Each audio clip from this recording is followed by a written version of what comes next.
Это радио Крым Реалии, с вами Александр Янковский, вы слушаете программу «Крымский вечер». Напомню, что нашу программу можно слушать на территории Северного Крыма на частоте 105,9 FM, а также можно смотреть. Мы такое радио, которое не только слушает, но еще и смотрит. И смотреть нас можно на нашем канале в YouTube и на нашей странице в Фейсбуке. Итак, о чем мы будем говорить в следующие полчаса. Российские силовики 30 мая задержали двух крымско-татарских активисток, правозащитницу Лутфию Зудиеву, а также жену фигуранта бахчисарайского дела Хизбут Тахрир Мумине Салиева. И уже 31 мая подконтрольной России Киевский районный суд Симферополя признал их виновными цитирую, в демонстрации символики запрещенной организации. Конец цитаты, и оштрафовал их. Штраф на двоих 3000 рублей. А крымские татары со всего полуострова собрали деньги на его оплату. Традиционно 10-рублевыми монетами. А на самом деле, вот к этому делу, к делу задержания двух крымско-татарских активисток было приковано внимание не только всего Крыма, можно так сказать, но и во многом людей, которые проживают на материковой Украине, потому что сразу в один день, чтобы задержали двух женщин, такого на территории полуострова, наверное, еще не было. У нас сейчас в студии Лутфия Зудиева, одна из этих двух задержанных, но сейчас она находится в Киеве. Здравствуйте, Лутфия. Здравствуйте. Вы уже не первый раз в нашей студии, но есть сегодня нам что обсудить, потому что произошли определенные события, вот это задержание 30 мая. Скажите, вообще за что вас задержали? Вот сразу, как произошло все это задержание, как это происходило? Ну, во-первых, первый сигнал о том, что предстоит либо обыск, либо какое-то расследование в отношении меня, поступил еще в начале мая, когда в мое детское учреждение, владельцем которого я являюсь, это детский центр «Элиф», пришел участковый и интересовался моей личностью. Как часто я бываю на работе, в какое время я бываю. Он вам задавал эти вопросы? Нет, или... в мое отсутствие сотрудникам, которые работают в этом детском центре. И уже тогда я понимала, что это сигнал, скорее всего, идет либо какая-то оперативная разработка, либо готовится какое-то дело. И, честно говоря, для всех активистов в Крыму это уже вполне логичное последствие их правозащитной и активистской деятельности. То есть, когда ты работаешь в таком поле, которое сейчас сформировалось в Крыму, каждый готов к тому, что однажды утром вот с обыском или с какими-то другими следственными мероприятиями придут и в его дом в том числе. Но к вам пришли не домой, да? Вас задержали где-то в городе? Да, прямо на улице. Я находилась по своим личным делам на рынке, и уже когда покинула территорию рынка и через перекресток переходила домой, в этот момент окружили сотрудники ЦП, сотрудники полиции. Один из них предоставил удостоверение, сказал, что я не могу сейчас покинуть уже это оцепление, что я обязана сесть в служебную машину. Если я откажусь, мой супруг настаивал на том, что они должны принести повестку и таким образом доставлять меня. То есть он все это видел, да? Как Да. все это происходит? Он присутствовал при этом? Более того, велась оперативная съемка одним из сотрудников полиции. И вот когда мы сказали, что мы намерены отказаться от того, чтобы сейчас именно проехать, нам сказали, что тогда будет вменена еще одна статья неподчинение законным требованиям полиции. И протокол задержания и уже протокол по административному делу сотрудник составлял в здании Центра по противодействию экстремизму. Вот если можно немного, если это не нарушает какой-то тайны, можете рассказать, вот что это была за беседа? То есть это была, вам сразу просто сказали, в чем вас, это была такая формальная беседа, вам рассказали, в чем вас подозревают, и вот какое-то обвинение выдвинули, или была какая-то перед этим предварительная беседа там, с какими-то требованиями, я не знаю, прекратить заниматься правозащитной деятельностью, прекратить заниматься гражданской журналистикой и так далее? Конечно же, я считаю, что это задержание и само административное дело – это абсолютная формальность. На самом деле это был такой прием предупреждения, да, то есть когда сотрудники силовых структур путем возбуждения административного дела дают активистам абсолютно четкий сигнал, что сегодня мы возбудили административное дело, и если ты сейчас не закончишь или не прекратишь заниматься тем, чем ты занимаешься, то вполне вероятно, что завтра будут более серьезные меры воздействия. И, к сожалению, это так и происходит чаще всего на практике, потому что арестованный сейчас и находящийся в СИЗО в Ростове-на-Дону наш коллега и гражданский журналист Ремзи Бекиров, Осман Арифмеметов, Руслан Сулейманов, Нариман Мимедиминов. Это люди, которые прошли через аналогичные административные дела, которые в отношении них возбуждались в 2017 году. И вот, к сожалению, в 2018 уже был Нариман по уголовному задержан, и в 2019 уже были задержаны другие гражданские журналисты. И такая практика, она, скажем так, выполняется не только в отношении гражданских журналистов, это и правозащитники, это и адвокаты. Мы все знаем резонансные 2 административных дела по адвокату Эмилию Курбединову. У него аналогичная это такая же с моей статья, статья, да? абсолютно. Это статья 20.3 Кодекса об административных правонарушениях России, демонстрация символики запрещенной организации. То есть, а вот можно сказать, вот вас за что конкретно задержали и оштрафовали потом на 2000 рублей? Вот за что это? Что это за публикация в социальных сетях? Ну, во-первых, я начну с того, что в материалах дела в качестве правонарушения присутствует всего, с точки зрения логики силовых структур, присутствует всего 3 скриншота. 2 из них это скриншоты третьего лица, то есть получается, публикации третьего лица, которые были вот зафиксированы, да, сотрудниками силовых структур.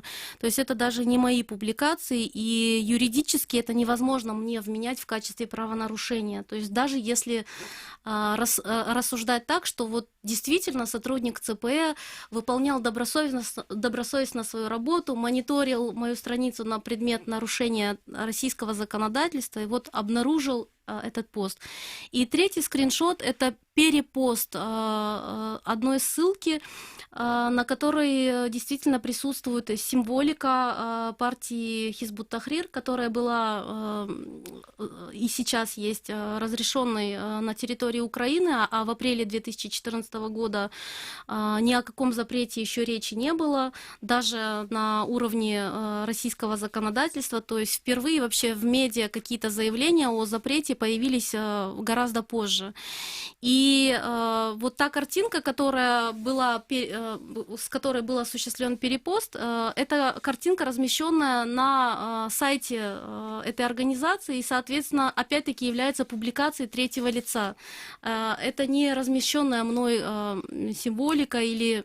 Или вы написали какую-то статью, да, там, да, ну, например, то есть это не вашего авторства было. Да, и с юридической точки зрения вот на этом моменте дело должно было быть закрыто, потому что вот основные материалы, на которых оно базируется, они не подтверждают факт моего правонарушения.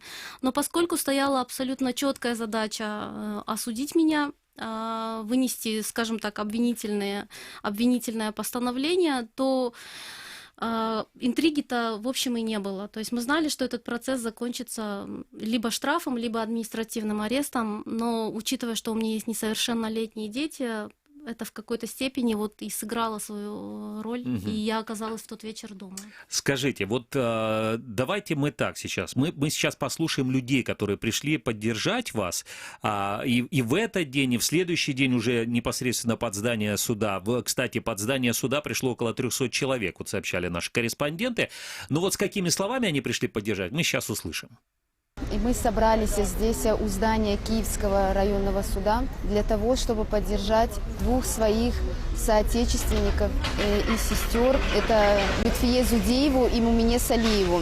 Для того, чтобы поддержать их, показать нашу поддержку. То есть, если ранее давление оказывали на наших мужчин-активистов, то сейчас это уже касается женщин. Суды, которые проходили ранее, никогда не затрагивали женщин. Сегодня их руки дотянулись еще до наших женщин. А народ един, силен, и, иншаллах, не дадим в обиду, да, наших женщин. Творится несправедливость по отношению к нашим сестрам, к нашим подругам, которые всегда готовы помочь, которые всегда неравнодушны ко всему происходящему в Крыму, которые являются рупором нашего народа, которые оповещают буквально все, что происходит в Крыму на сегодняшний день.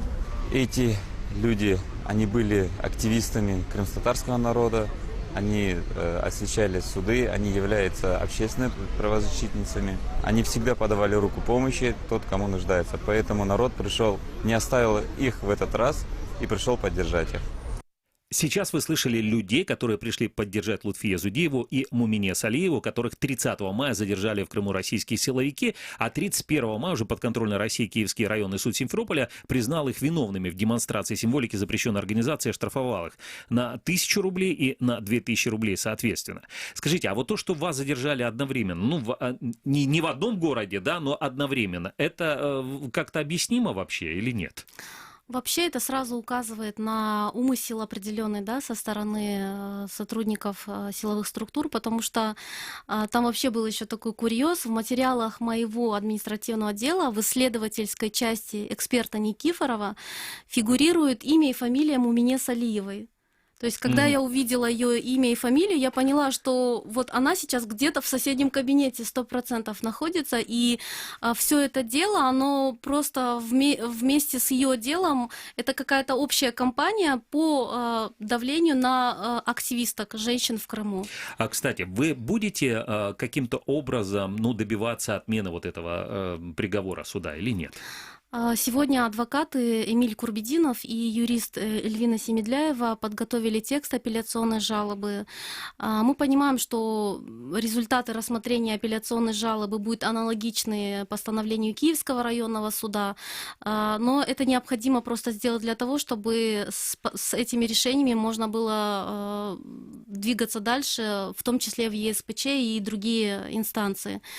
Ну и это с юридической точки зрения, да, тактика. А с точки зрения того активизма и той правозащитной деятельности, которой мы занимаемся, то, как я уже говорила, в день суда нашего, когда вот в районе 12 часов ночи мы вышли уже из здания суда, мы будем продолжать в том же направлении, потому что считаем, что та деятельность, которой мы занимаемся, она абсолютно законная. Даже в контексте того законодательства, которое сегодня де-факто действует в Крыму. Я напомню нашим радиослушателям, что у нас в студии крымско-татарская активистка, правозащитница Лутфия Зудиева, и сегодня мы говорим о ее деле и о деле Мумине Салиевой. Многие, знаете, могут скептически так относиться и говорить, что вот мы, например, мы не мусульмане, нас это не затронет. Но вот сегодня пришла новость из Севастополя о том, что, например, там российские силовики задержали жителя этого города, его подозревают в организации местной общины свидетелей Иеговы, которая запрещена на территории России. И так может оказаться, что в следующий раз, когда вы, может быть, сделаете какой-то репост высказывания какого-нибудь библейского, окажется, что это высказывание какого-нибудь библейского иеговийского издания, окажется, что вполне может это оказаться тоже, что вы опубликовали какую-то запрещенную в России или на территории, которую контролирует Россия, цитату. Поэтому тут стоит отнестись с полным серьезом к преследованиям любых граждан, потому что это может коснуться абсолютно любого. Или нет?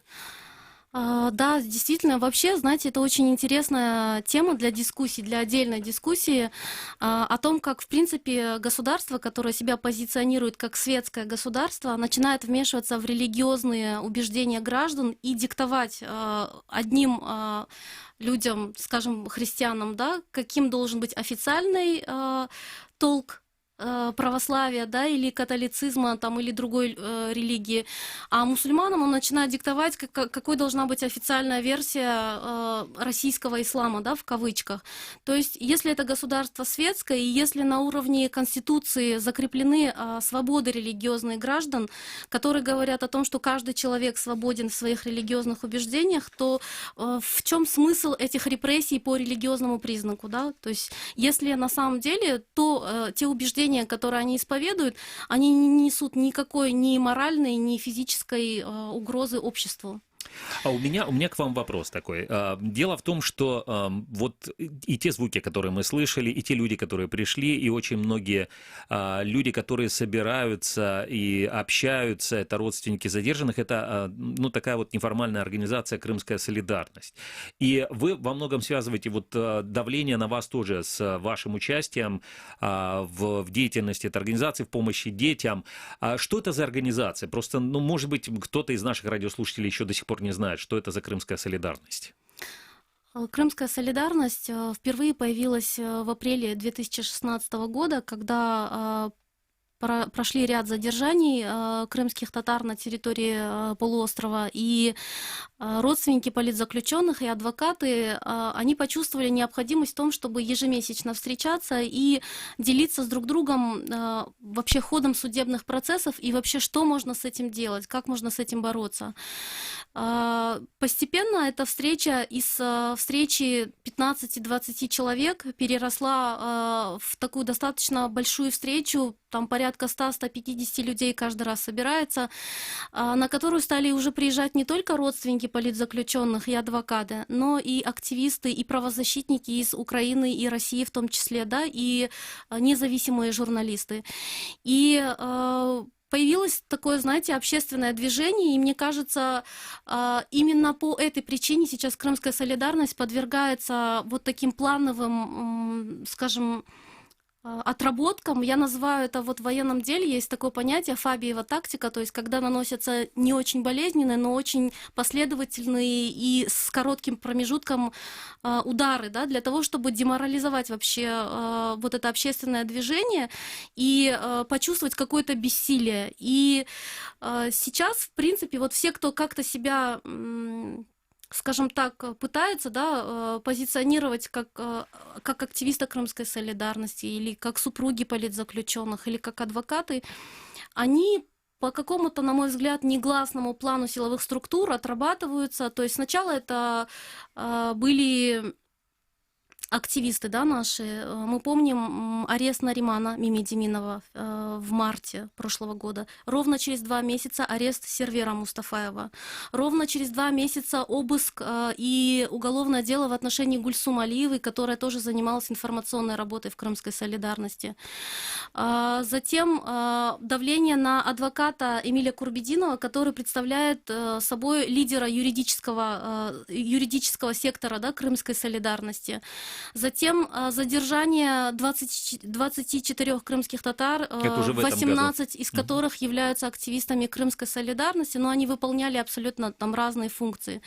И вот сейчас эти административные дела в отношении уже Мумине Салиевой, да, жены политзаключенного, и координатора крымского детства, который является детским проектом Крымской солидарности, и, ну, и меня, да, человека, который в информационном поле работает.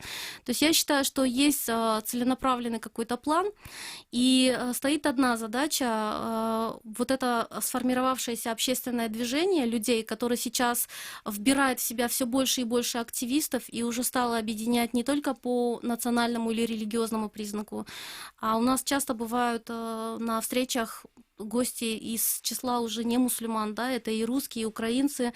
Люди объединяются по принципу того, готовы ли они бороться с несправедливостью.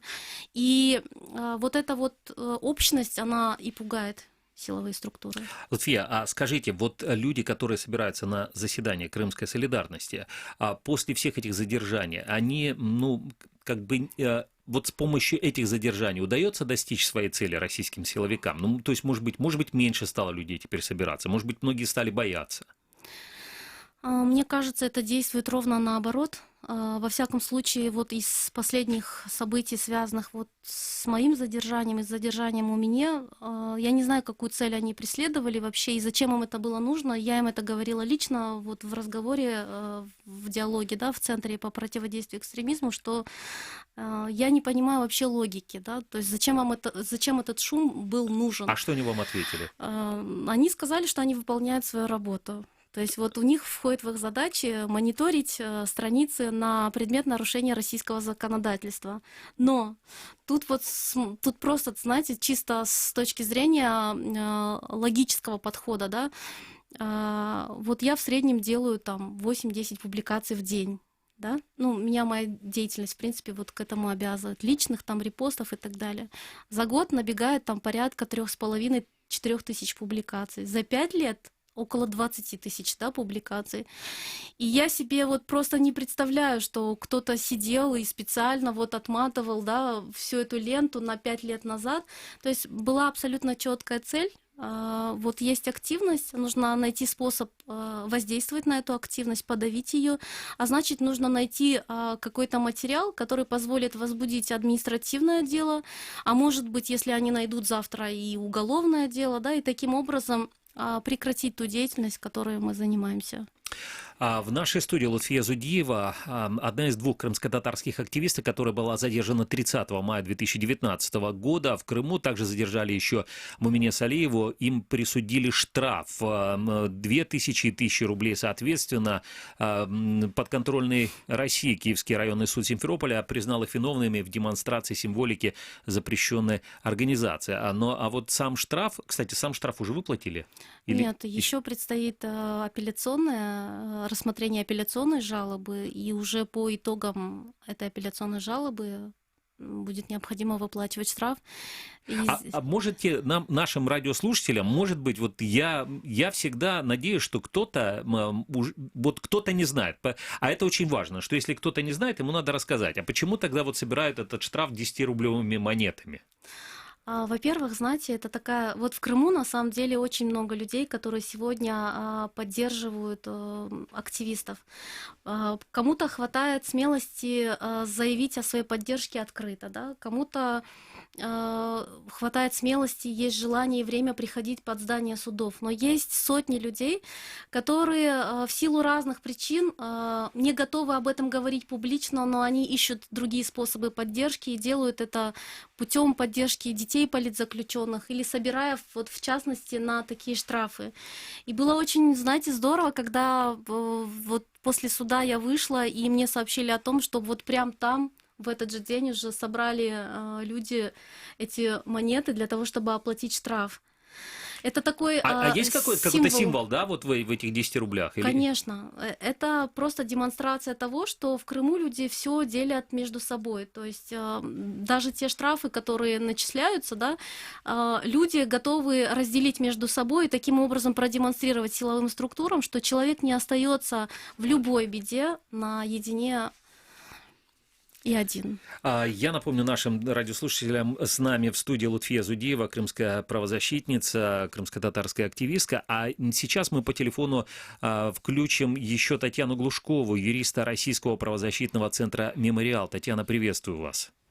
Здравствуйте. Татьяна, меня интересует вот гостью нашей студии Лутфия Зудиеву.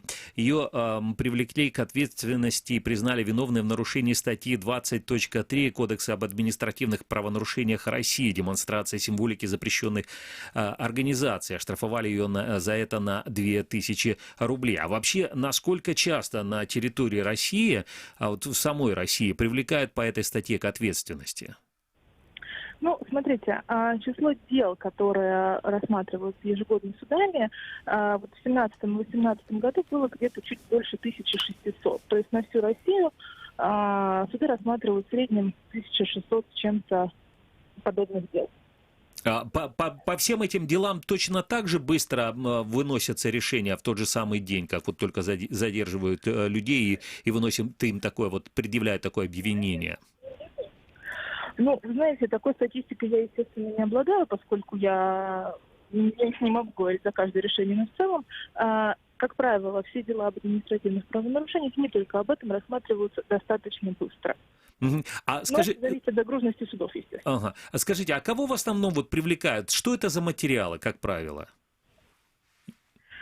Смотрите, очень разные есть варианты.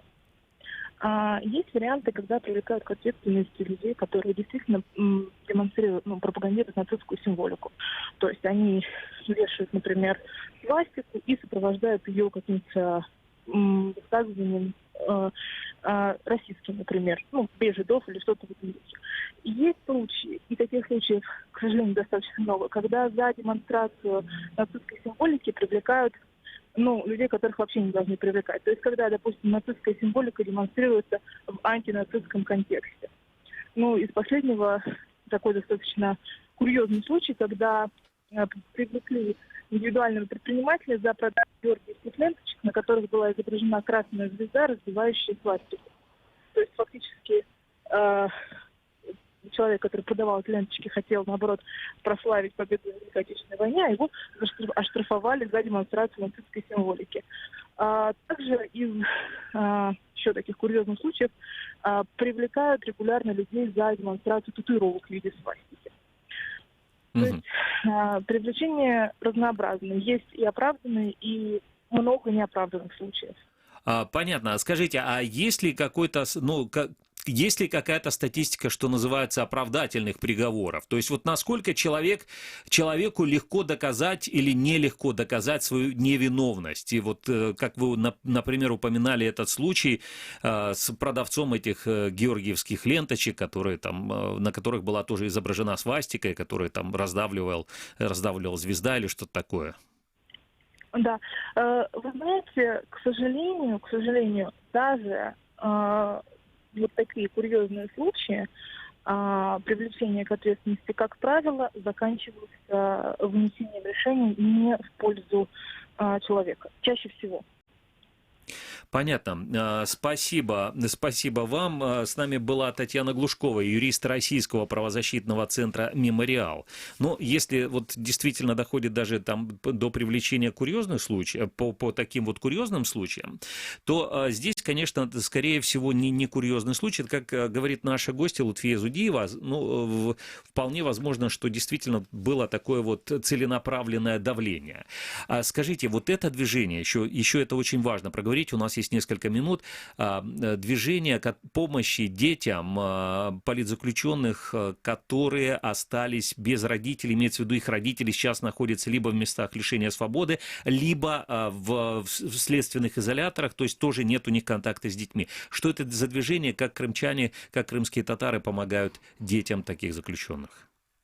Естественно, что самой уязвимой и самой ранимой аудиторией во всех этих событиях являются дети. И в условиях, когда у них нет отцов, то кто-то должен был взять на себя функции по тому, чтобы просто выполнять какие-то логистические задачи, да, доставка детей в больниц, там, помощь с какими-то другими семейными, да, вопросами. Но это такой не самый важный, да, аспект. Гораздо более серьезная задача стояла перед тем, чтобы обеспечить им психологический комфорт, потому что дети, которые лишились отцов и видели обыск в своем доме, они пережили серьезные травмы. И многие из них до сих пор не могут отойти от этих травм. И перед активистами стояла задача создать некую площадку для того, чтобы с помощью различных мероприятий, развлекательных, развивающих, попытаться вот снять эти психологические последствия той травмы, которую они пережили, да, и отца заменить невозможно, конечно, да, ни один из активистов, ни один из организаторов детского досуга не заменит этим детям отца, но, по крайней мере, как-то компенсировать его отсутствие и вот с помощью этих мероприятий различных немножко скрасить их непростое крымское детство.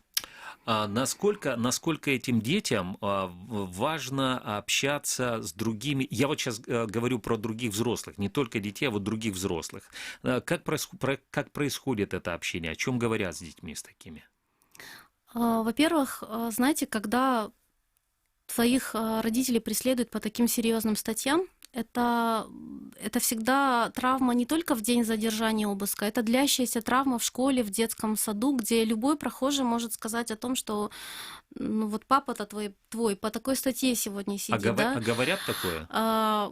Есть недоброжелательно настроенные люди, не из числа, скажем, крымских татар, да, а люди, которые, вот, как правило, разделяют официальную точку зрения властей, то, конечно, ребенок, он просто не способен дать отпор и отвечать в такой ситуации.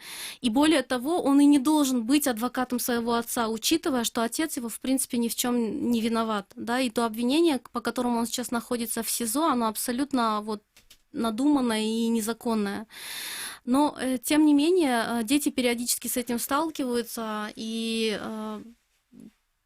им, конечно, в этой ситуации тяжелее всего.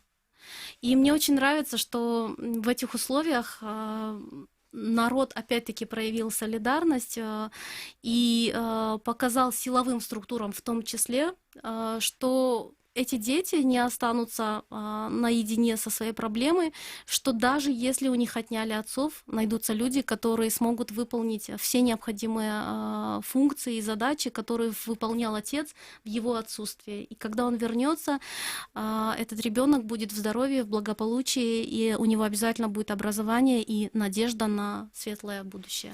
Спасибо. Лутфия Зудиева, крымско-татарская активистка, правозащитница, была гостьей нашей студии.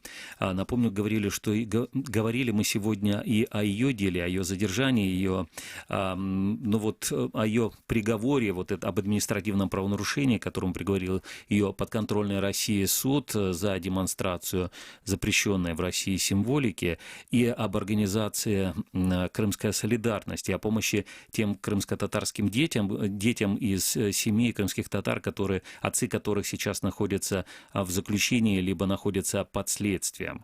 И тут стоит напомнить вот о чем. О том, что традиция солидарности у крымско-татарского народа, они достаточно сильные. И во многом, наверное, благодаря этим традициям крымско-татарского народа народ смог сохраниться, несмотря на жестокую депортацию 1944 года, и через 45 лет вернуться на свою родину.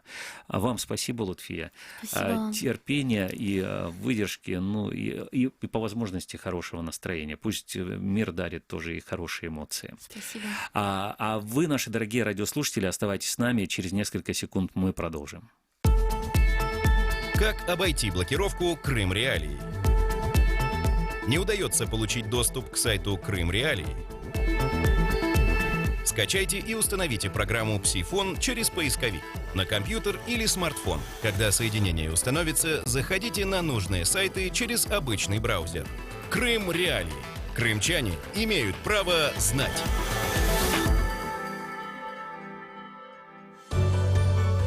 «21 сентября 2015 года вы впервые услышали радио Крым Реалии, а мы впервые вышли в эфир. Каждый день мы готовим новости, ток-шоу и авторские программы. И все потому, что крымчане имеют право знать.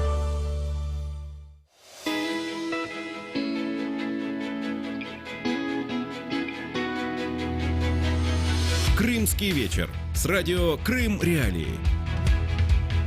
Это радио Крым Реалии, с вами по-прежнему надоевший вам Александр Янковский. И теперь вот вернулись ко мне Елена Римовская и привела с собой еще Станислава Юрченко. С чем вы пришли, дорогие мои? Мне, честно говоря, делать было просто нечего, а я посмотрел на новости Нормальный завтрашнего ответ, дня, которые ждут крымчан, и понял, что я не могу не прийти в эфир и не рассказать про это. Елена, вот расскажите нам первую новость. Что же ждет наших любимых крымчан? Я думала, ты пришел, чтобы рассказать, а я буду слушать. Ну, давайте начнем. Вот дома для льготников построят раньше обещанного. Здание возводится в Симферопольском микрорайоне Залесье. Об этом сообщает издание «Крыминформ». Замглавы российской администрации Симферополя Якуб Зайтулаев заявил, работы первой секции закончат к концу июля. Это вот новость для всех наших слушателей, которые говорят, что мы только пишем зраду и никогда не пишем о том, как хорошо в Крыму. В мае глава российской администрации Симферополя Наталья Маленко сообщала, что окончательный срок сдачи дома 1 декабря 2019 года.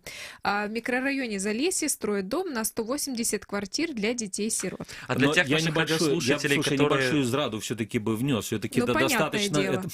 Это все-таки достаточно, хотя несмотря на то, что это администрация Симферополя, достаточно далеко от самого Симферополя, да, вот от центральной его части, тем более. И для тех, кто уже порадовался, я скажу, что мы все равно потом приедем и посмотрим, как же они построили, потому что были абсолютно разные стройки от Российской Федерации в Крыму. Есть даже смертельно опасная трасса Таврида. Вот, но мы перейдем к другим новостям. Но тут всегда есть вопросы по поводу каких-то социальных объектов, которые в Крыму строятся начиная с 2014 года, поэтому, да, очень интересно, как там все будет. Немножко еще обещаний об улучшении жизни для крымчан. Прямые авиарейсы из Крыма в Саудовскую Аравию для хаджа. Российский муфтий Крыма Эмирли Аблаев заявил о возможности прямых рейсов для паломников из аннексированного полуострова в Саудовскую Аравию.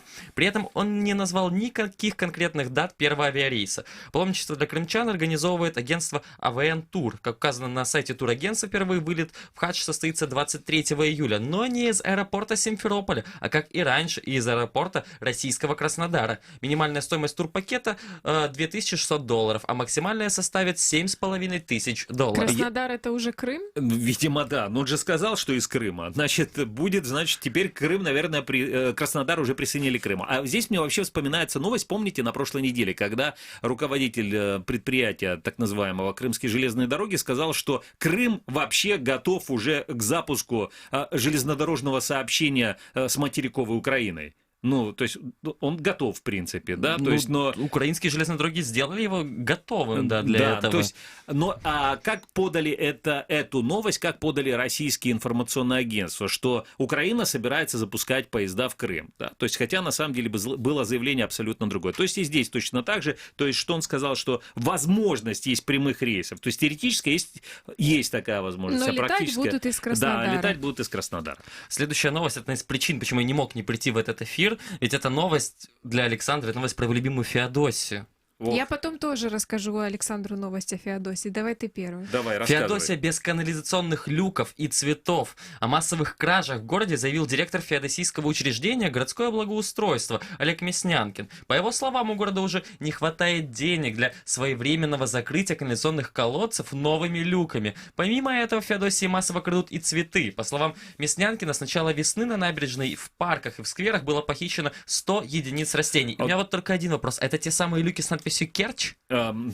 Я не уверен, но у меня есть предположение, точнее, у меня вот в этой новости мне не хватает одной информации вообще, а сколько было украдено люков и больше ли, чем цветов, потому что 100 цветов это на самом деле несерьезно, может быть какой-то любвеобильный такой, ну не знаю, как влюбленный юноша, он может быть вот эти 100 цветов за одну ночь сорвал и подарил своей возлюбленной. А вдруг они высадили всего 300 из 100, это уже да, критическое число. А может быть 101 цветок высадили, а 100 сорвали. В это я верю скорее, да, но да. Сколько люков, я согласен, это интересно. Ой, какая замечательная новость. Можно ее? Конечно. Можно Вы и не я ее хотите прочитаю? вторую новость о Феодосии? Давайте да? вторую новость. У нас просто, я хочу проанонсировать, у нас сегодня днем был очень интересный эфир.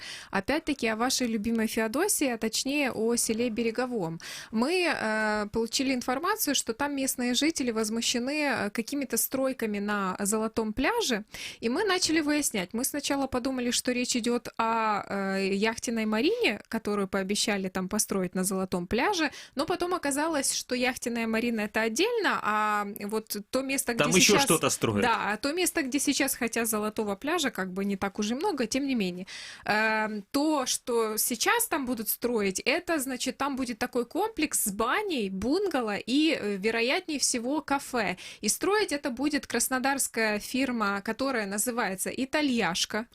И мы связались с этой фирмой, и нам рассказали, что местные активисты не правы, когда говорят, что у фирмы нет разрешений на такие постройки, но когда мы... У итальяшки все есть. Да, и они заверили, что они надежная, серьезная компания. Ну, конечно, итальяшка же. И что местные активисты, они активничают только потому, что у них есть свои личные бизнес-интересы. В любом случае, позвольте конечно, мне рассказать, продавать. Обратиться к нашим слушателям и призвать их посмотреть наш сегодняшний дневной эфир. Ты знаешь, я вспоминаю, когда как-то вот приехали ко мне в гости люди из Германии и Швейцарии, давно было, очень давно. И я им говорю, я хочу вам показать Золотой пляж. Они говорят, что за название такой Золотой пляж? Я говорю, поехали, посмотрите. Они приехали, увидели песок, действительно, такие вопросов больше нет, действительно золотой, потому что очень необычный такой красный цвет фактически, ну такой вот темного золота, можно так сказать, цвет. И такого в Керчи нет, не смотрите на меня так, Станислав Юрченко. У нас есть два моря, но мы так хорошо. Хотя на самом деле вот этого самого и для Крыма это вообще уникальность, потому что таких песчаных пляжей на самом деле, естественных песчаных пляжей нет, а вот все практически пляжи на южном берегу Крыма, они все насыпные, то есть туда либо песок привозится, либо галька, как правило, а вот в Феодосии все естественное, натуральное, но хотят все застроить. Ваша новость, Александр. Моя новость. Ой, боже, а я ж уже наговорил много чего. Давайте я прочитаю. Нет, подожди, это я. Крымчан ждет лучшая жизнь. Вот опять-таки хорошая новость.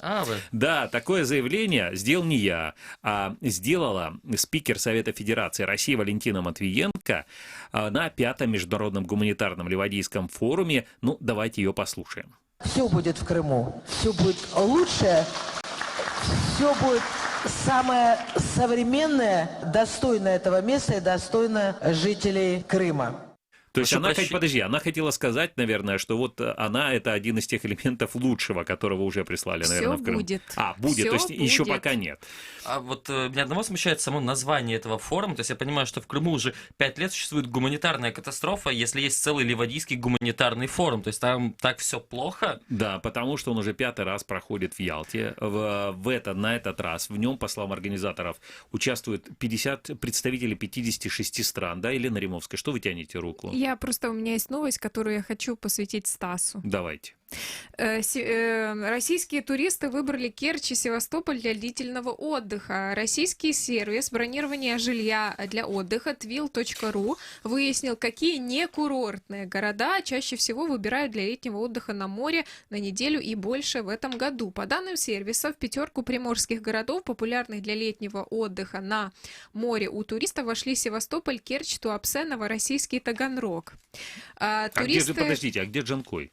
Где В Армянск, российском где Красноперекопск? рейтинге обязательно до морского отдыха должен быть Джанкой.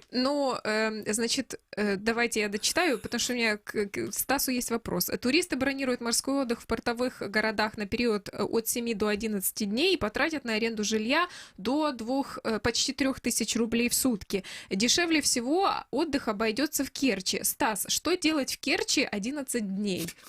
Все, молчи, Стас. Не выдавай тайны вообще, что можно делать 11 дней. Считать количество ступенек на Митридатской лестнице.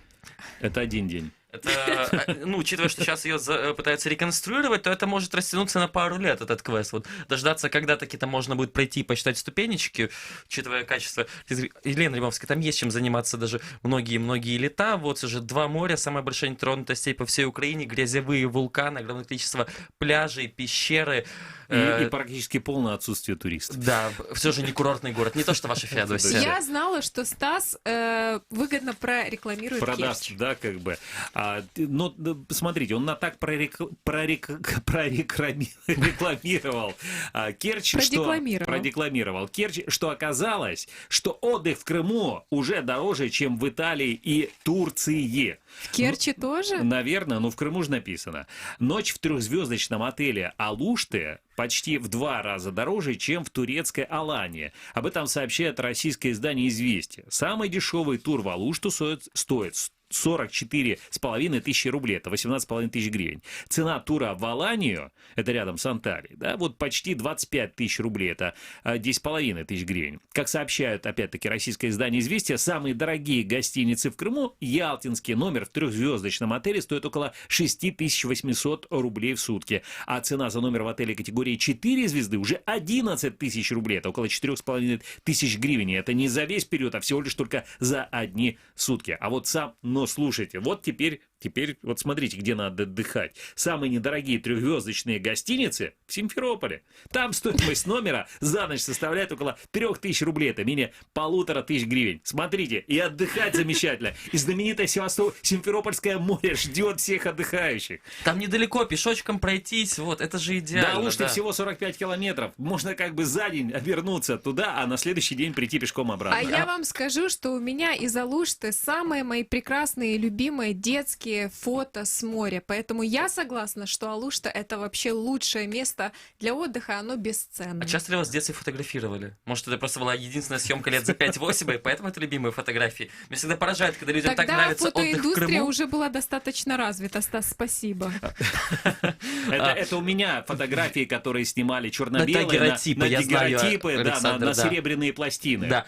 Вот мы говорили про Симферополь, да, как туристический город. Вот на самом деле, наверное, потому что там такие приветливые отели. Вот есть следующая новость. Ведь 3 российских города назовут улицы в честь Симферополя. Внимание! Уфа, Омск и Ставрополь. По словам Натальи Маленко, главы Российской администрации города, именно там появятся улицы симферопольские. Да, вот такая вот позитивная нота нам для конца этого эфира. Ну, слушай, а в Киеве, кстати, есть улица Симферопольская? Мне кажется, что есть. Есть улица Героя Севастополя, точно есть. Точно есть Севастопольская площадь. Тоже есть, да. Смотри, сделано это все абсолютно бесплатно, даже без передачи Симферополя каких-либо Ялтинская. денег. Да, Ялтинская есть. Это программа «Крымский вечер». С вами были Александр Янковский, Елена Римовская и Станислав Юрченко. Услышимся завтра. Всего вам доброго.